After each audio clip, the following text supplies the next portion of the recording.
our worship leader reached out to Patrick as a former coworker and gave him an opportunity to drum. And he seized the opportunity to drum. And in the midst of that, he encountered God. Along that way, he got into a lot of trouble.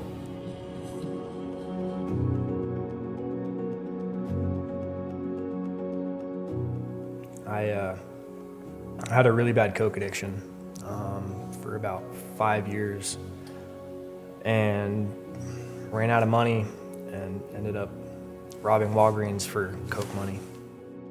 A warrant came out for his arrest. He turned himself in. He was incarcerated for, I think, over 3 months.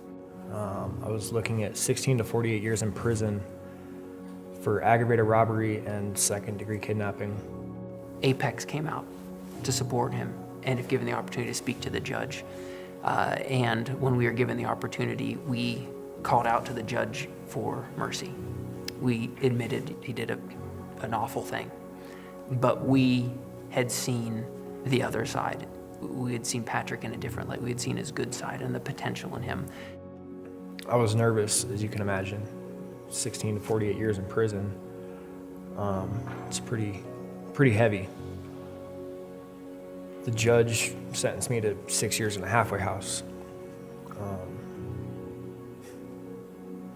That's crazy to think what God can do, what I was potentially looking at to what I got.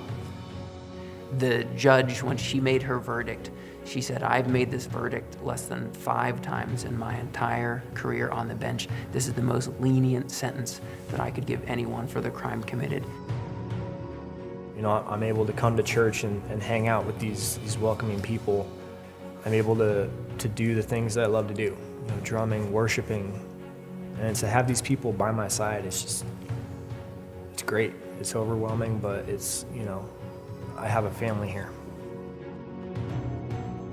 When we come together around Jesus. But the people that come together look remarkably different. So whenever you start to get them to tell their story, what you find is that Apex has become a place where they have been welcomed. They have been allowed to be honest and vulnerable and transparent with their lives. And through that, Jesus has spoken into their lives. And the community, the body of Christ, has actually become real to them.